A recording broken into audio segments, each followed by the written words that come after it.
Hello everyone, this is Dameon Geppetto coming at you here to show you one of the downsides, unfortunately, we all know about Magic the Gathering Arena, the online Magic card game. Now, we're all aware of the things going on with the shuffler and the matchmaking and the shenanigans, let's call it. But I'm going to highlight, this will be a quick video highlighting one of these horrible things that I believe are factoring into your matchmaking and possibly the shuffler determining whether you get a land flood or a land drought. And that is this, your dailies. If you notice, I have 12 out of 15 of my dailies completed. I have been taking evidence for the last few months that basically proves the higher you get in your dailies, the more likely you are to go on a losing streak. 3 is not bad, 6 it kicks it up a little bit, 9 a little bit, but once you hit 12 out of 15 wins on your daily wins, you are almost guaranteed to get a loss, if not a losing streak. Now, I have also gone on a 3-game win streak to get to this 12 out of 15. So, because of that, I have multiple factors going against me. So I'm going to play this with my best deck, my mono red aggro deck that is best of one. It is 55% win-loss right now, and that is with about 300 and something games processed. So I'm going to play with that, and I'm going to record 3 games, and I'm going to, before I even play these games, I know I'm going to lose 2 out of 3, if not all 3 of these. And I am recording this video to show everyone, if I could predict the outcome of matches before they happen every single day, there is something that is not random in there. And the way they're doing it is through the matchmaking. So this deck is vulnerable to a few decks. It's a very strong deck, but large monster creature decks like the Gruul deck, the Gruul Adventure deck, the Mono Green Food deck, and a perfect draw on pretty much any mono white deck. The Helioid type decks, really, really weak to that. Other than that, sometimes the control decks they get enough control spells and can clear it. But I'm guessing right now, we're going to get into the action before I keep yammering, because I'm sure you don't want to hear me talk. But anyways, this is just a quick overview of how this game is 100% rigged.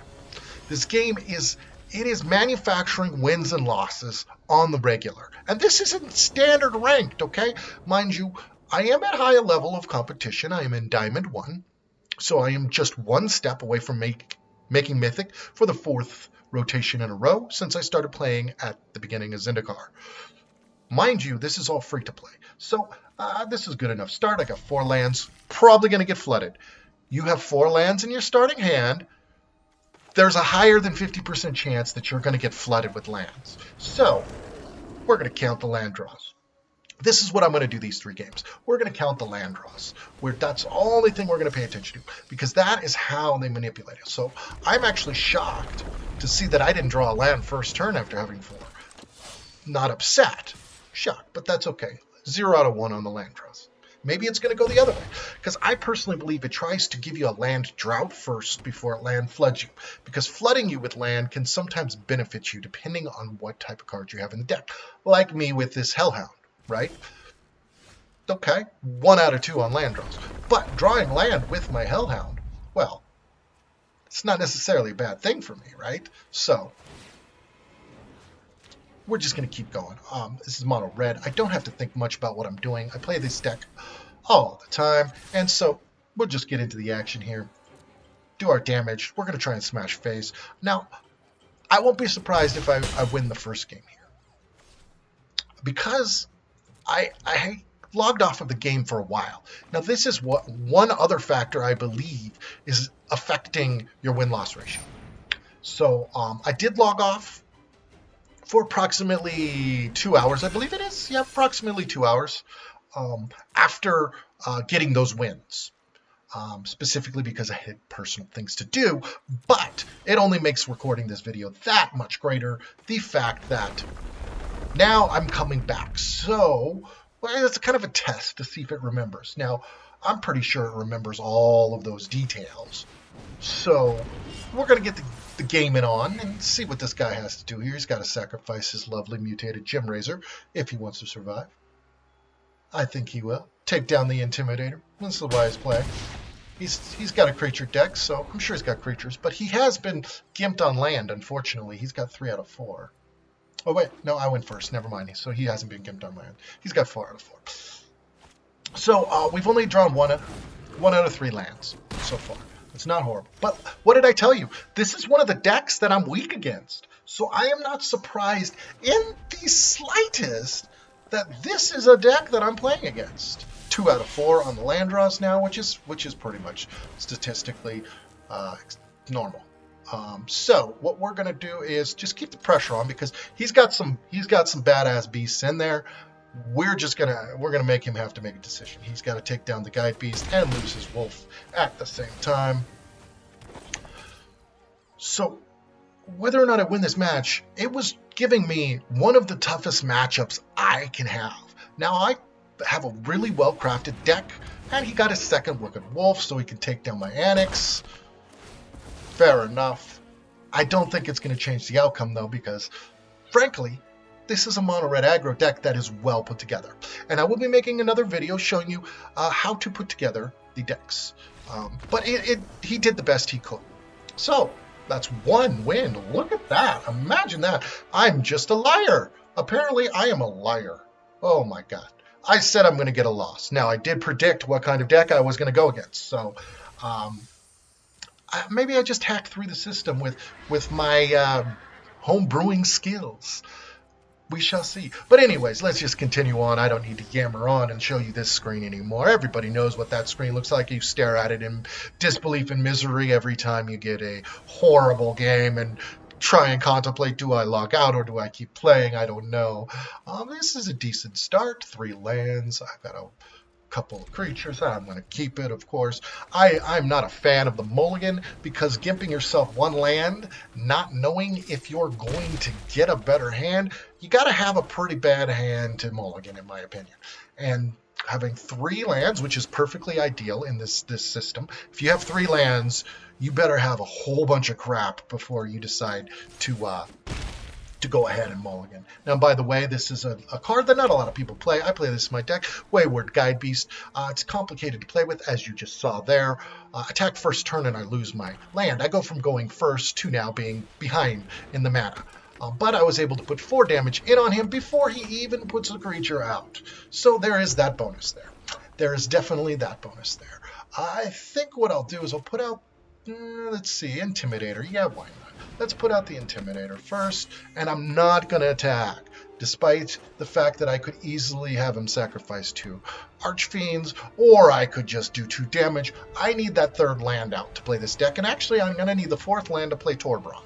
So this is where Wayward Guide Beast, he's a 1 mana 2/2 with trample, but he's also very, if you look at him as a potential wall, he's a pretty good, and when you combine him with the Wayward Hellhound, wow, then his power becomes very obvious. Now, I want to get rid of the Archfiend, obviously, but I don't have anything to deal with flyers in this deck, so we will just do this simply. We will do this, and then I'm going to, let's see, what should we do? We'll do cancel. We're just going to play defense, which I don't normally do with my mono red decks, but I'm going to do it this one time. It always comes to bite me in the ass. Maybe I'm trying to throw the match, you could say. Feel free to comment about how I'm giving it away. It doesn't matter. But I'm thinking I just wanted to sit back, and we'll see. Okay, he's got more creatures to come out. Makes me decide whether I put the Torbran or the Bolthound out next turn. Okay, what is he going to do? He's going to attack? Nope, he's not going to attack. All right, fair enough. He's sitting back too, which I'm quite all right with. I think what we do is Bolthound first. We can Torbran next turn, and let's make him 4-2, and then we'll attack with everything. Put some pressure on. Make him sacrifice some creatures here. Get some health. Alrighty.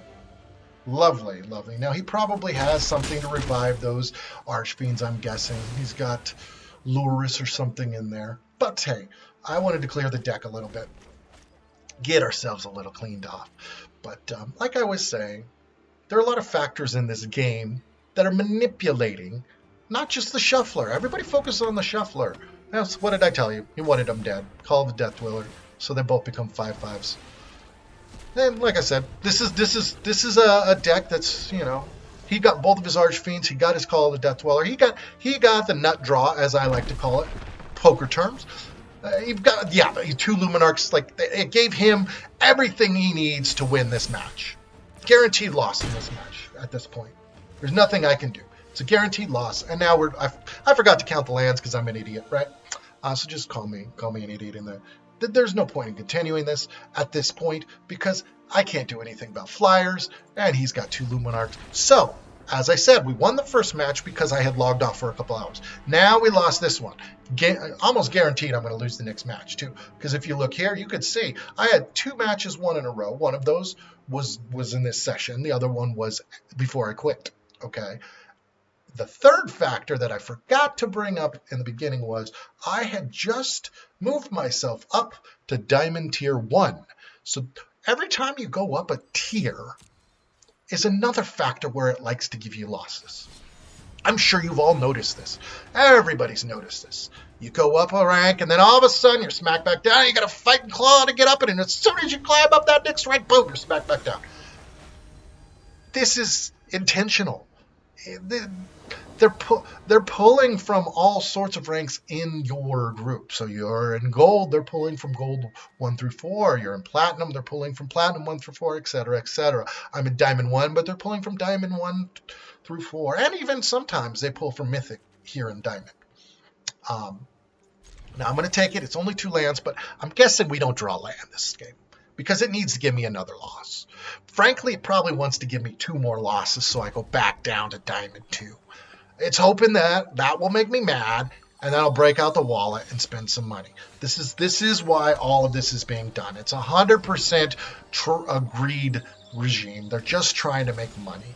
And they're trying to keep everybody at 50-50 wins-loss, because if you're at 50-50, you're playing the game more, and you're more likely to spend money.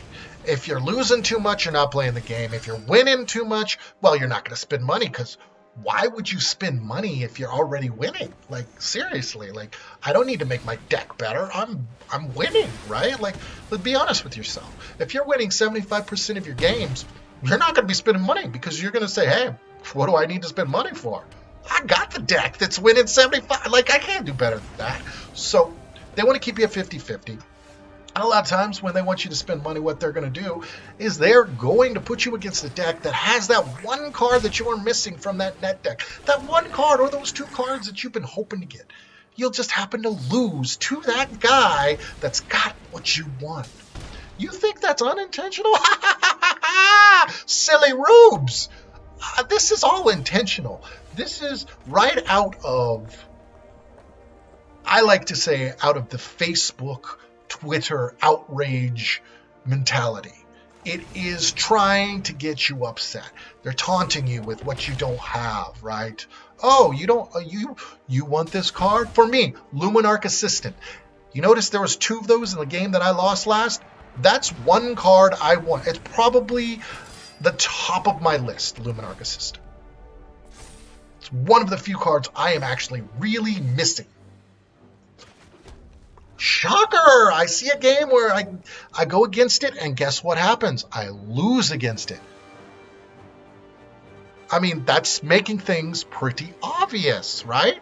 Like, it wants me to feel like, oh man, if I just had a Luminarch Assistant, maybe I should finally bust out my credit card and buy some packs. And then maybe, just maybe, I'll get myself a Luminarch Assistant in one of those packs. I mean, let's be honest here, guys. Let's be honest here. Now, I did win that. Now, I said I was only going to do 3 games. I guess that just means my deck's pretty strong. But we'll be coming at you with some more videos shortly, explaining to you how to make a strong deck like this, ways around this manipulated system. Call me a liar in the comments. I said I was going to lose 2 out of 3 and I won 2 out of 3. I don't know. I guess that just means the system is perfectly balanced. There's nothing wrong with the shuffler. There's nothing wrong with the matchmaking in this game at all. It's all 100% above board kosher. That's right. There are no shenanigans going on, despite what I said. And if you couldn't tell that was sarcasm, well, I'm going to beat you over the head and let you know that was sarcasm. Anyways, thank you for watching. Have yourselves a wonderful day. Tune in on twitch.tv/Dameon Geppetto for live streams here on my YouTube channel. Make sure you like and subscribe. And I am also on Twitter under @Dameon Geppetto. Have yourselves a wonderful day and a wonderful life.